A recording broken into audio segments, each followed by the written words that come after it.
Olá pessoal, eu vou começar a fazer alguns vídeos aqui para vocês usando esse quadro. Eu quero saber o que vocês acham, então eu quero que vocês coloquem nos comentários o que vocês acharam do formato.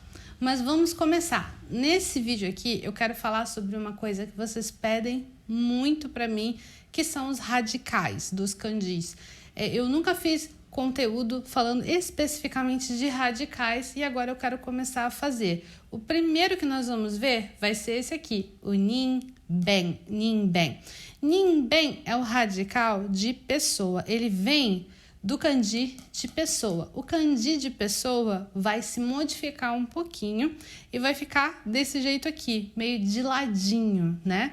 E ele se chama ninben porque o nin vem do kanji de pessoa, que também conta como nin, né? A gente usa a leitura nin quando vai falar, por exemplo, de contagem de pessoas.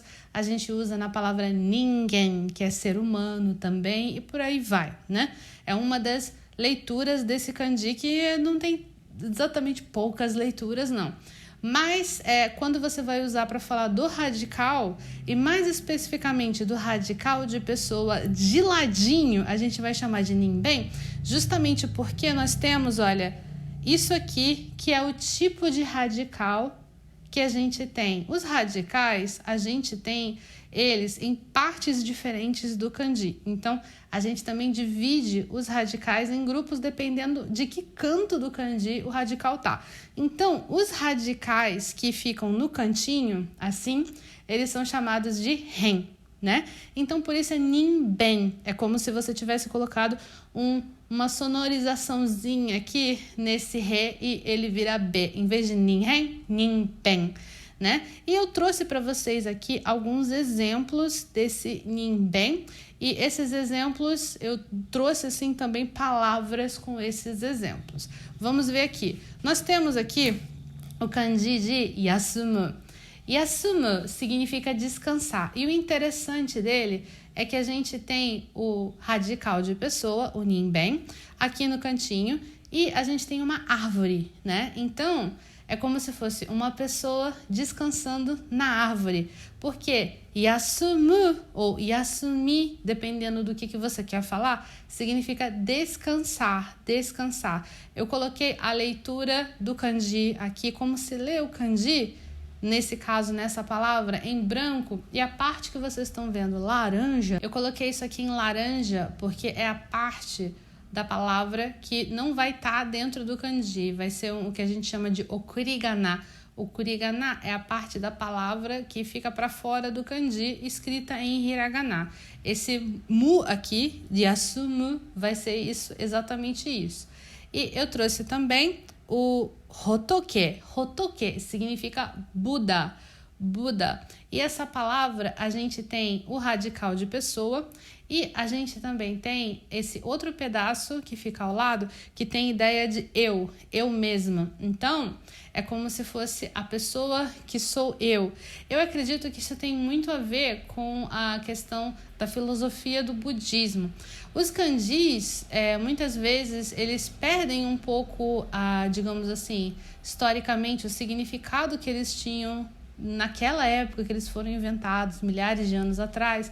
Então, de repente, naquela época tinha uma outra, digamos assim, interpretação, mas eu acho que é uma boa interpretação a ser feita quando a gente pensa na introspecção e no pensamento budista. Então, Hotoke é o Buda.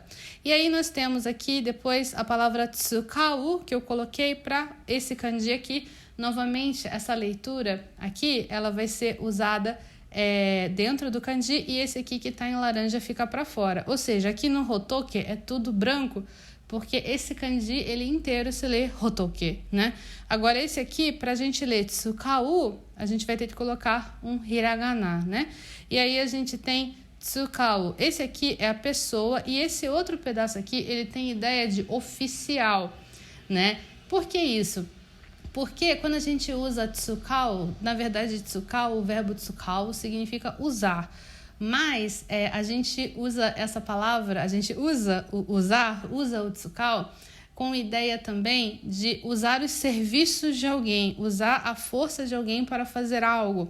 Então, aqui quando a gente usa essa palavra, a gente está querendo dizer uma pessoa oficial que está lá para fazer algo, né? E ela pode ser utilizada para algum fim. Quer dizer, a gente pode contar com essa pessoa para algo. Essa, digamos, é uma forma de você interpretar os pedaços desse kanji, que dá para usar para várias coisas, esse kanji, mas aqui eu coloquei o exemplo do verbo tsukaru, que é usar. E por último aqui, com esse kanji é shinjiru. Shinjiru, a palavra shinjiru, que é acreditar, ter fé em algo.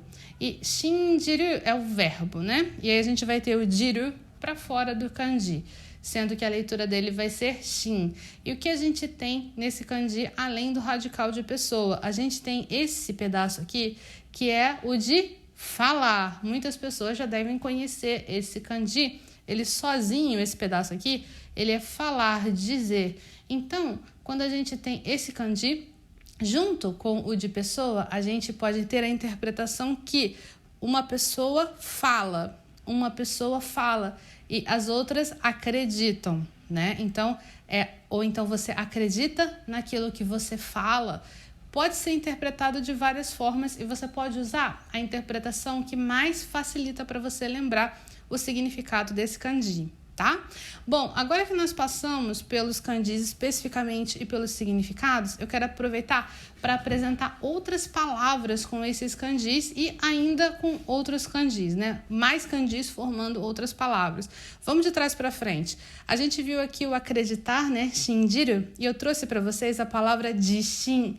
Jishin significa confiança, e eu acho muito legal porque de você mesmo, si próprio.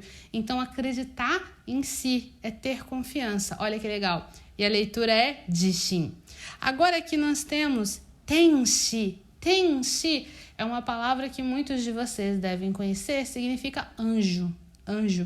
E olha que interessante, nós temos o kanji de céu, paraíso. Esse aqui é céu, mas no sentido de paraíso, né?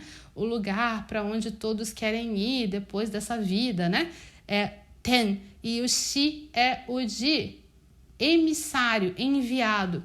Porque lembra que eu falei que o kanji, ele tem essa ideia de pessoa que você usa para um fim. Então, o anjo seria uma pessoa que é enviada dos céus, é usada pelos céus como instrumento para um fim. Olha que legal, faz sentido, não faz? Depois a gente tem aqui a palavra bukkyo. Eu trouxe a palavra bukkyo usando o kanji de hotoke, e o outro kanji é o de oshieru, de ensinar, né? É o kanji de ensinar. Então, quando a gente pega esses dois kanjis, a gente forma a palavra budismo. Olha que legal. São os ensinamentos de Buda, né? Porque esse é Buda e esse aqui é ensinar, e ele sozinho tem ideia de ensinamento, né? Então, bukkyo é o budismo, ensinamentos de Buda. Por último, nós temos aqui kyujitsu. Kyu aqui é outra leitura para esse kanji aqui, que é o kanji de descanso. Então, kyujitsu, aí seria o dia de descanso.